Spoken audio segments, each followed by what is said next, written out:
Dinosaurs.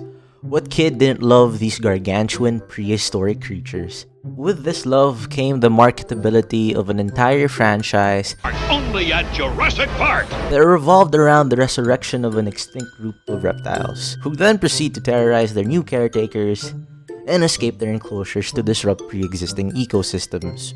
You know, for kids! Yeah, I still don't understand how some people don't find kids terrifying.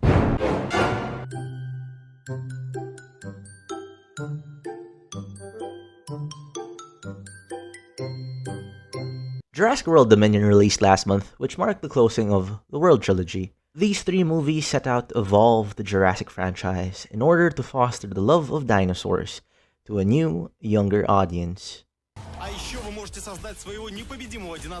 It also serves as another reflection of how our entertainment industry nowadays is nothing more than a glorified nostalgia milking factory. To be fair, they did expand on the whole world part by going beyond Isla Nublar and Isla Sorna, with our escaped dinos terrorizing your grandpa's backyard.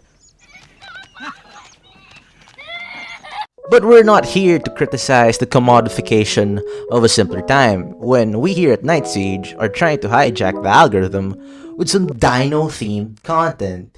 In the next few weeks or so, I'll have hopefully uploaded 3, including this one, unique dinosaur-based videos in celebration of another chapter of our childhoods coming to a close. That is until the eventual release of more products for consumption. Going through my different game libraries, I chose 3 titles in particular that uses the man meets dino theme and adds their own unique spin to it, blending them together into these weird but enjoyable primordial smoothie products. First on the list of these dino adventures is a rare exemplar of a redemption story, akin to that of No Man's Sky and Anakin Skywalker. I'm talking about Orion Prelude. What better way to kick off this celebration of a franchise whose main lesson revolved around respecting the beauty of life in all its forms and minimizing human interference by blowing the brains out of a bunch of overgrown lizards. Let's take a look at the history of Orion. Going by the knowledge of the wiki, Orion was once a Half-Life 2 mod by a developer known as David Purcell.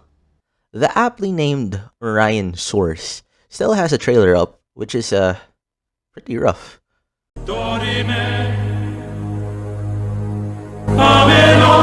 You know something is on a tight budget when a trailer for your project shows a Steam notification pop up on screen. Sadly, unlike the other Half-Life 2 mod success stories out there that we've all become accustomed to, it's safe to assume that Orion Source didn't pick up as much steam as its fellows, as I couldn't find any trace of the mod online besides the trailer on the developer's YouTube channel. Despite this relative silence when it came to the title, David Purcell formed Spiral Game Studios back in 2010 with an announcement to release Orion Source as a full game titled Orion Prelude. These plans for a game with sci-fi themes and aesthetics would be carried over to a slightly different name of Orion Dino Beatdown to emphasize the abusive relationship between the developers and the players. Oh, and now there were dinosaurs. What came out of this was a monstrosity, more terrifying than the scrapped concept of human-dinosaur hybrids for Jurassic Park 4. I'm not going to dig deep about the controversies revolving around this game, as other videos have summarized it in better detail. I suggest this one by the channel HycoRev, links down below. A little bit of a tangent here, but I highly recommend the content from his channel. They're really well made, and the man deserves more views.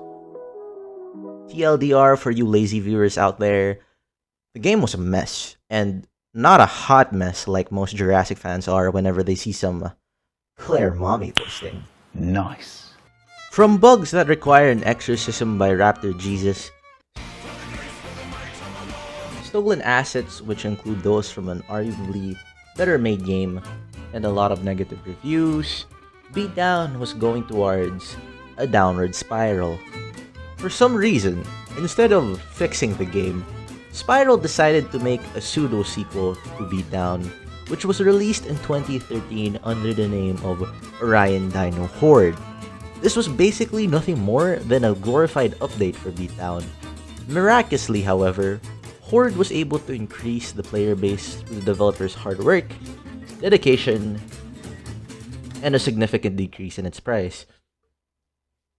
To give credit where credit is due, the devs did stick with this Frankenstein's monster of a game by maximizing its bad press, and fixed it to the point wherein it was at least playable with enough elements included so that one could have some good old dumb fun. In 2014, Orion was once again renamed, this time to its original intended title of Orion Prelude.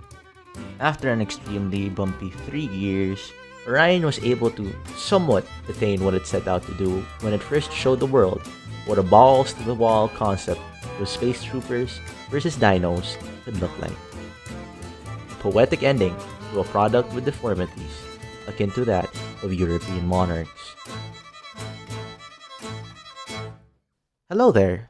I initially wanted to showcase my own personal gameplay of Orion to end off this video, but I realized that it wouldn't be as entertaining if I were to do it alone.